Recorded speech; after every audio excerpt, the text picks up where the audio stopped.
لو بتحب قصص الجرايم فاسمع القصة دي، هتتبسط معايا جدا. وشغل نفسك كأنك ضابط التحقيق وتوقع اللي جاي.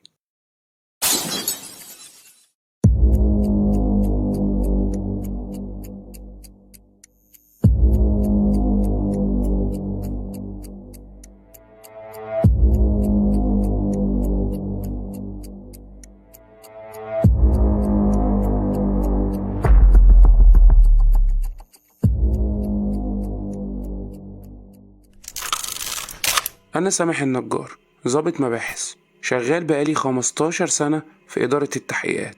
قابلت جرايم قتل كتير، بس اللي قدامي دي مختلفة شوية.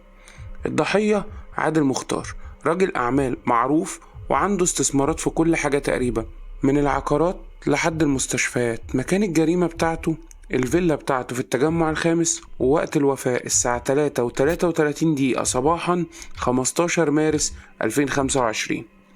طريقة القتل طعنة واحدة مباشرة في القلب، نضيفة دقيقة جدا وكأن القاتل محترف. لكن أغرب حاجة، مفيش أي بصمات، مفيش أي كسر في الأبواب، مفيش سرقة، مفيش أي حاجة تخليني أقول إن دي جريمة عادية.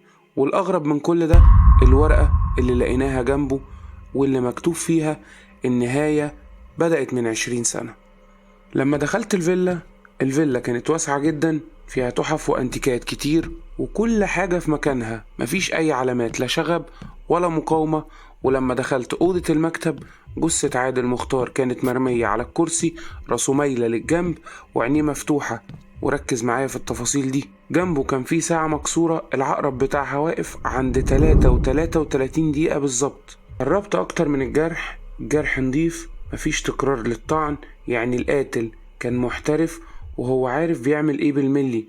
والحاجة اللي عقدت الدنيا اكتر الورقة اللي مكتوب فيها الجملة دي، يعني ايه النهاية بدأت من 20 سنة. فبدأنا بالاستجواب المبدئي، واول حد استجوبناه كانت نادية الطيب، مراته. ست شيك جدا، لبسها مظبوط، بس في عينها حاجة مش طبيعية، مش حزينة قوي ومش متبلدة، كأنها خايفة. سألناها: مدام نادية، امتى آخر مرة شفتي فيها جوزك؟ ردت بسرعة: كان قبل ما انام يومها الساعة 12 تقريبا، كان في المكتب بيكلم حد في التليفون. طب وسمعتي حاجة من المحادثة اللي كانت ما بينهم؟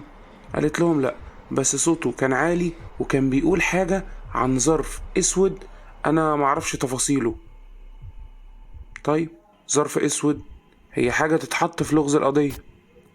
بعدها راجعنا تسجيلات كاميرات المراقبة، بس الكارثة إن التسجيلات بتاعت الليلة دي كلها اتمسحت، ومفيش أي أثر لأي حد دخل الفيلا أو حتى خرج منها، وكأن القاتل كان شبح. في اللحظة دي بدأت أحس إن القضية مش سهلة، وإن اللي وراها حد بيفكر 10 خطوات قدام وسابقنا كلنا. أول خيط بالنسبة لي كان وسط أوراق عادل مختار نفسه. لقينا الظرف الأسود بالظبط زي ما مدام نادية قالت، ولما فتحته لقيت صورة قديمة بهتانة شوية، فيها 5 أشخاص واقفين جنب بعض، من ضمنهم عادل مختار. وفي الصورة من تحت مكتوب جملة واضحة بخط الإيد: لعبت الدور كويس، لكن اللعبة لسه ما خلصتش. وهنا كان السؤال اللي بيدور في دماغي: مين الأربعة التانيين اللي معاه؟ وهل هم في خطر زيه ولا هم اللي قتلوا عادل؟ القضية لسه بتبدأ، وقلبي بيقولي إن أنا قدام لعبة شطرنج مش سهلة، والملك فيها متحوط بعساكر كتير. لما بصيت للصورة، شوية وجوه مبتسمة، لبس رسمي، شكلهم كأنهم كانوا في اجتماع أو في احتفال. لكن اللي كان واضح إنهم مش مجرد صحاب، في الصورة حاجة أعمق من كده.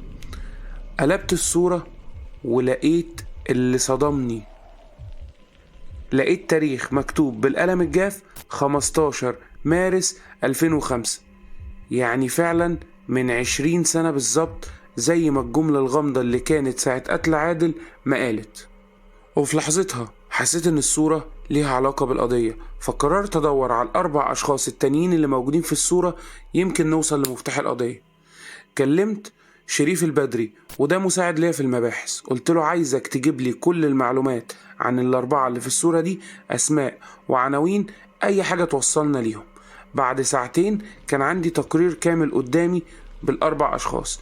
اولهم كان عماد النويري، شريك قديم لعادل مختار في أول شركة فتحوها، وحسام كمال محامي مشهور كان ماسك قضايا رجال الأعمال، ومحمود السوهاجي مستثمر عقاري دخل في شراكات مع عادل في أكتر من مشروع، وآخرهم يوسف فخري مدير مالي سابق لكنه اختفى في آخر 10 سنين بدون أي أثر ومحدش يعرف مكانه. الغريب إن عماد النويري وحسام كمال ماتوا من كام سنة في ظروف غامضة، ولما راجعت ملفاتهم لقيتهم مقيدة على إنهم حادث طبيعي، لكن محمود السوهاجي اللي كان لسه عايش لكن في حالة خوف هستيرية ومنعزل عن الناس تماما. أما يوسف فخري مفيش أي معلومة عنه، كأنه اتحذف من الوجود.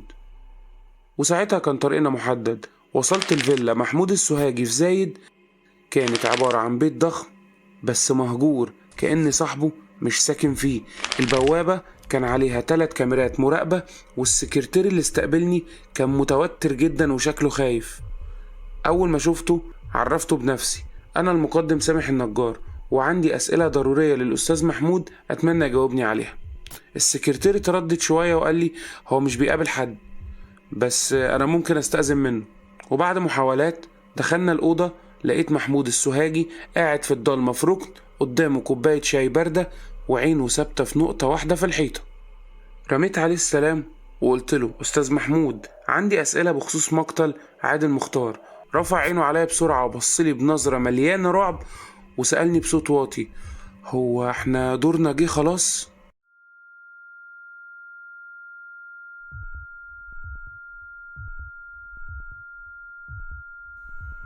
قعدت قصاده وحاولت افهم مين اللي دوره جه وانت بتتكلم عن ايه. قال لي احنا كنا 5 وبس، وفاكرين اننا فوق الحساب، لكن هو لسه فاكر مستنينا واحد ورا التاني. بصيت باستغراب وقلت له هو مين؟ بصلي بنظرة تانية وحرك راسه ببطء وقال لي كلمة واحدة، ابن المظلوم.